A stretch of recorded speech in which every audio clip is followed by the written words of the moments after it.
Hello,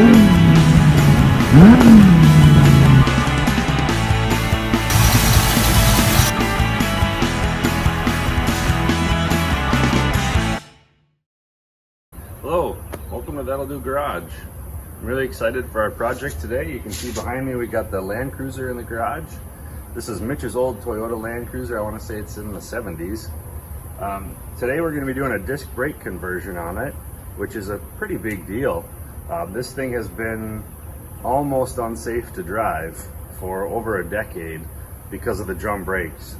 So we're going to do some major surgery today, really get it polished up, and have it ready for him to drive around and let people see this beauty, right? All right, well, let's dig in. All right, we got a whole pile of parts over here. It's kind of like Christmas. But basically the overview here is we're gonna pull the drum brakes off the front, pull the drum brakes off the rear.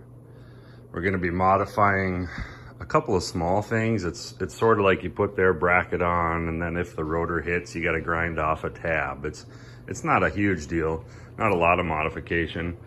There should be all bolts on. There should be no welding required, so that's good. And then we do have to change the booster. I don't know if it doesn't have the capacity or what, but we have to change the brake booster. And while we're in here, we're going to be changing wheel bearings. We're gonna figure out how the heck you're supposed to rebuild a burfield joint, because neither of us have ever done that before. So Mitch has got lots of parts up here. I think this is the master cylinder and the brake booster. So that'll be good. What do we have in here?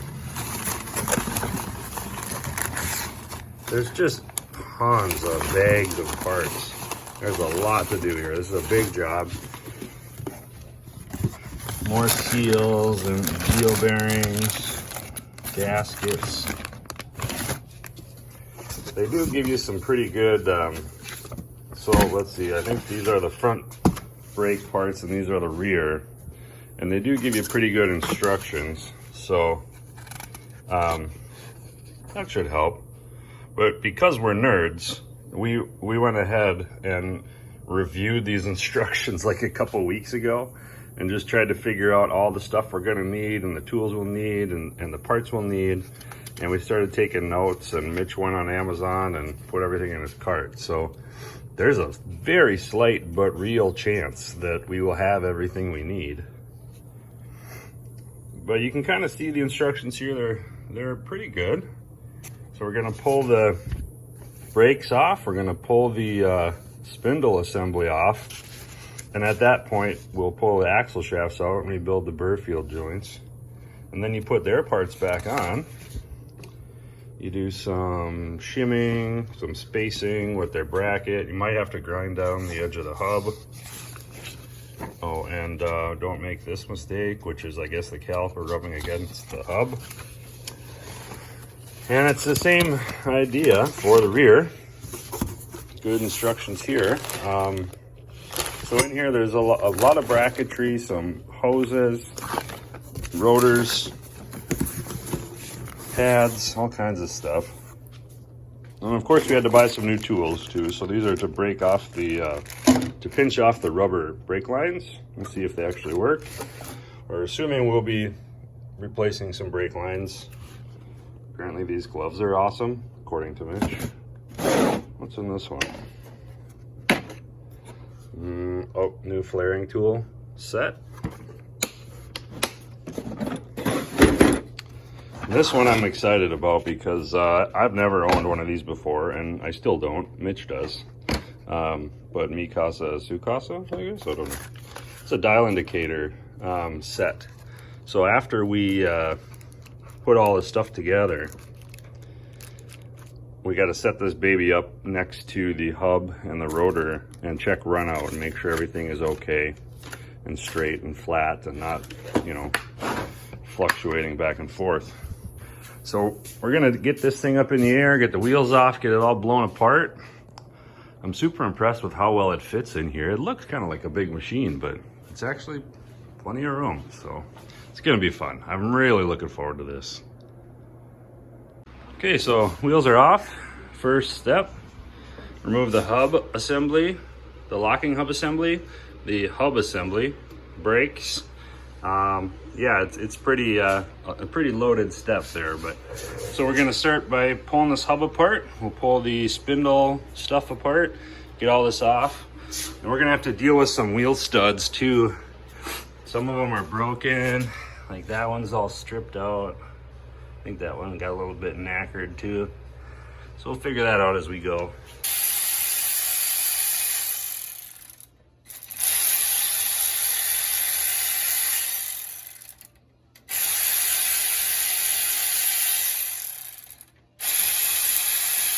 So I'm sitting there in this totally stone cold, quiet, nobody within 80 feet of me, and I'm like annoyed because the heat pump is distracting me.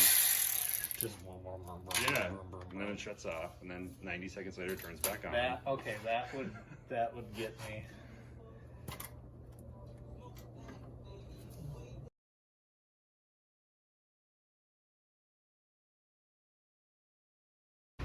Okay, we got the hub off. Had to take these Allens out, and then there was a snap ring inside, and then this hub came off after we removed the bolts. So now we're down to our wheel bearing, then locking ring.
Is this called a tang? No, the little tab that sticks into the groove is a tang. That's a tang. We gotta put tang on the list. I haven't had that in a long time. Oh man. Then we can be astronauts.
Et voila.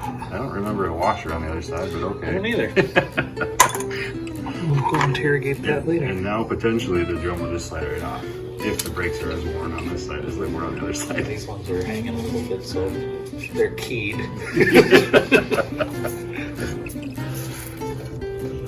Oh, beauty. Nice. I got a question for you. Yeah. Since we're cooking, we're here. I mean, Sure. it'd be silly. Okay, both sides are at the same place. We have these backing plates all freed up. The wheel bearings are removed. The locking hub is removed. Now we're up to disconnecting these brake lines right here. And sure enough, I have the smaller size flare nut wrench and the bigger size flare nut wrench, but not the exact one we need.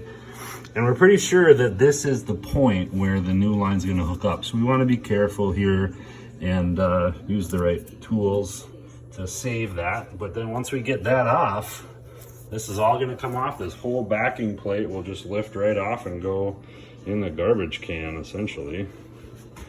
Both sides are up to the same point.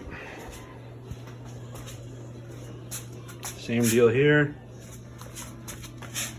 Brake line fitting is here. So we're going to disconnect that. Right now we are going to suck the fluid out of the master cylinder because we don't want it to drip all over the floor, and this has got to all come apart anyway to put the new bigger one on. This beast. So we might as well.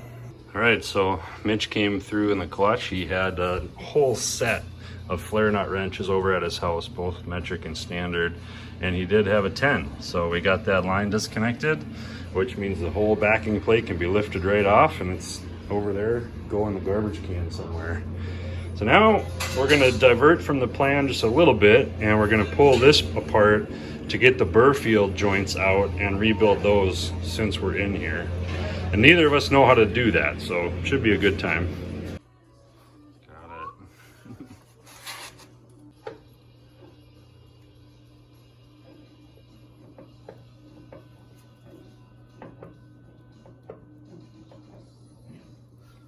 There she is. Well, is this the whole thing? Yeah, all the way into the differential. There we go. Why did we do that? So that is a constant velocity Burfield joint. That's what blows up when you have too much horsepower, right there, this cage. Oh, we better do that then. Okay, so this is what we found. This is the short side, this is the passenger side axle shaft. And this is our Burfield joint here. We have this would be the inner axle shaft that goes to the differential. And this is the outer axle shaft that goes to the hub. Just been cleaning wheel bearing grease out of here, but you can kind of see how this works. This is what's called a Burfield joint. This is a constant velocity joint. And a lot of trucks have a U-joint here instead. And I think these are better because they're smoother and they have a higher degree of offset, but I'm just making that up, so I don't know. And you can see how the balls kind of support everything and let it rotate in each direction. And if we were gonna beat on this thing, put bigger tires on it or more serious horsepower or serious off-roading, we'd want to upgrade these. And I think what the cool kids do is just buy a whole shaft, like a upgraded axle shaft with heavier Burfield joints. So at this point, we're just gonna clean this, make sure there's no slop, there's no broken parts, and then we'll clean the grease out and re-grease it, and away she goes. LCS. 1 second.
Good. Someone did this. If you look through it, It's the right clear. honey color. Yeah. Oh yeah. That's pretty good. dump it back in. Yeah. Well, now it's got oil and brake fluid and coolant in it with it. But That sounds like additives.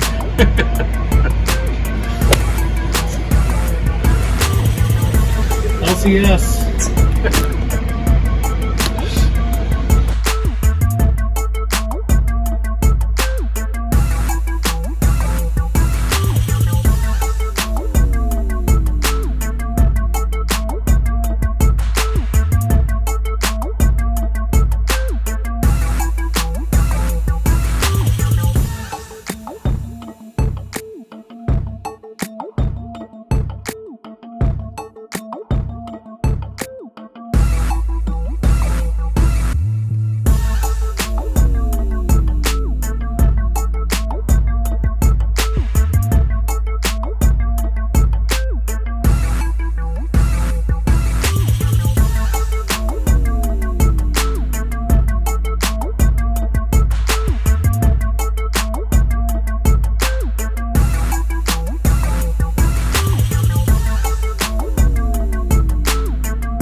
In right now on the axle shaft. I thought it just was a clip like over here. Well, it is, but to get to the clip, I'm gonna pop it. yeah, and I need to rotate the drive shaft, so we probably need it in neutral. So there'll be a screw probably on the other side, I guess, holding this thing in. We'll take that screw out, and this pin can come out, and then you can push these in. Pull the clip and then slide it out. Oh, you're using the mechanical advantage instead of Fighting. working against it. Okay. Aha. See the nut there? I do.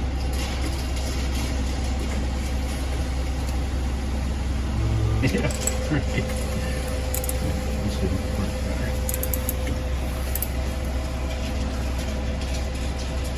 Yeah, there she goes.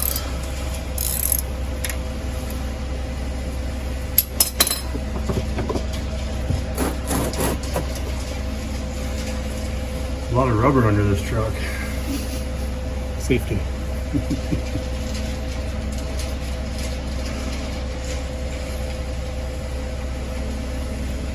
Okay. Millennium pin is secure. Now, when we come back, yeah, you should be able to like push. Give it a head start. It doesn't need hitting. It just needs pushing. Oh, really? It should be, yeah. Just like that. Now, watch the top end. Make sure I'm not going to hit anything. Okay. So far, so good. Oh yeah, you're clear. And if you can, grab it and pull it out.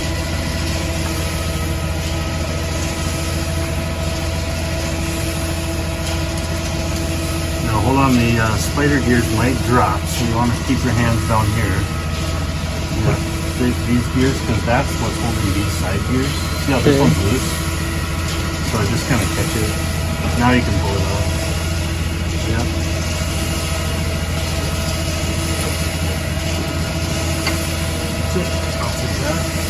Now we're going to turn it back, let's see, this way.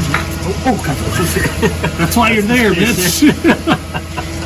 Also worried about pitching my fingers. I know, it should be. There's some sharp stuff right here. Okay, we don't want to go that much further, because you see we're losing that bottom gear now.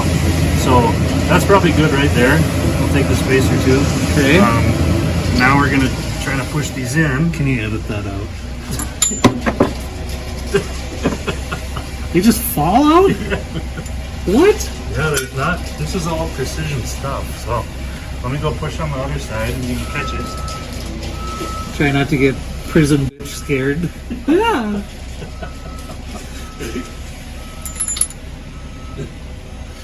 Oh, this is fantastic. That's it. I'm just gonna leave that there. Now when I pull this out, keep your hand on that side spider gear, Okay. just in case it's wants to fall. This perfect case, we just leave these here all happy. Yeah, and slide everything back in and they look like heroes. That's that axle shaft out. Okay. Oh, we're gonna do the other side. Ready? Yep.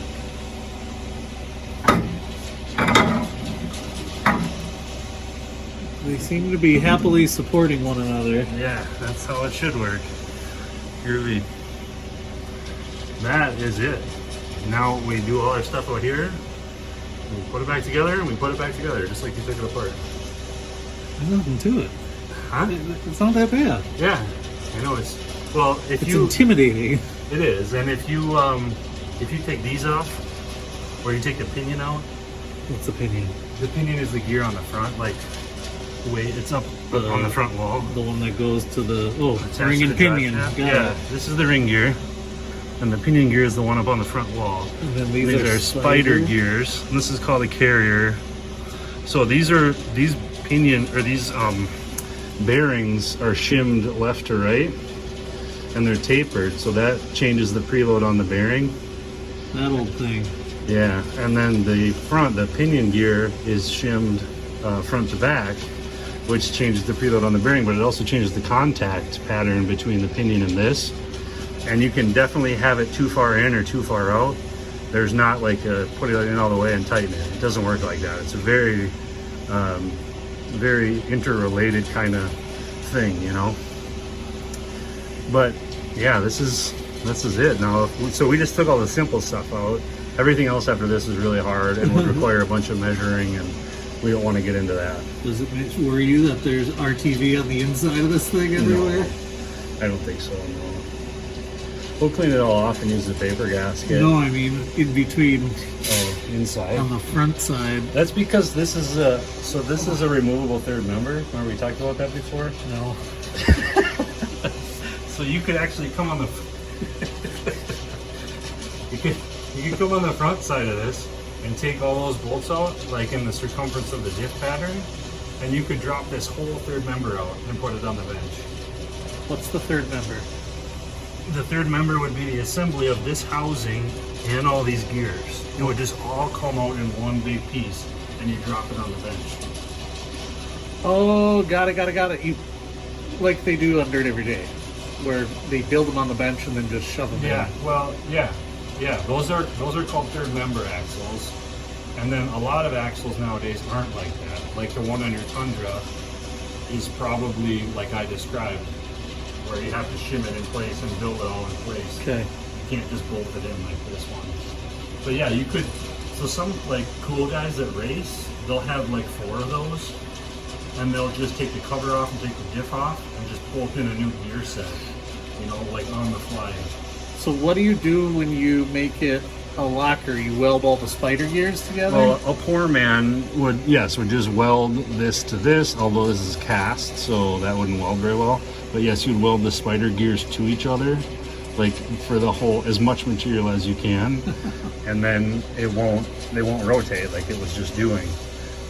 But a real locker actually comes in and rides in here, and will let you unlock when you go around corners, and then as soon as you like hit the throttle, it wedges itself locked. And then air locker things? that's a little different. So what I was describing would be like a Detroit locker, and that's a mechanical locker, and that allows these two to spin independent when you're not under load, but as soon as you put it under load, it wedges itself locked in relation to each other, left and right. Can you turn that off and on or no? No, it's always like that, and that's why they're bad, because if it's snowing and you're doing 30 miles an hour, it's still going to lock it, and then your back end's going to. So ARB, or air lockers, or aux, electric lockers, all these different ones, those are all called selectable lockers. And then you pull a lever, you flip a switch, and it expands and locks those two together.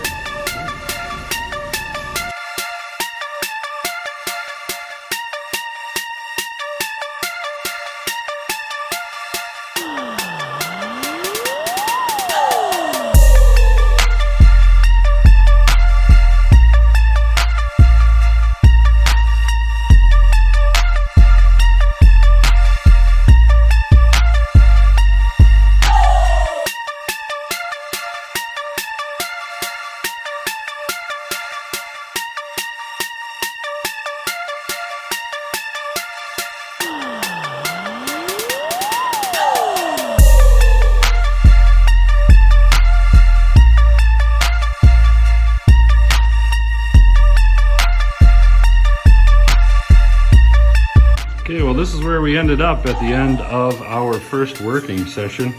We have both sides of the axle stripped down. Still got grease on there, but that's not a big deal. We'll clean up tomorrow. We're gonna drive these races out and change those for the new style. We got new bearings all over the place. Everything's been cleaned. Should go back together pretty easy tomorrow. Axle shafts have been cleaned. Hubs have been cleaned. I'll be doing a lot of re-greasing. Believe it or not, we went to Napa and they had on the shelf lug nuts and studs for a 72 Land Cruiser, which was awesome. And the guy behind the counter goes, "Yep, that's why you don't go to O'Reilly's." So anyway, back here we are at the same place. Rear axle's been cleaned, or taken down anyway. Old brakes have been removed, still have the old seal on there. Axle shaft and old brakes over here. Differential is still open, so we can put the shafts back in.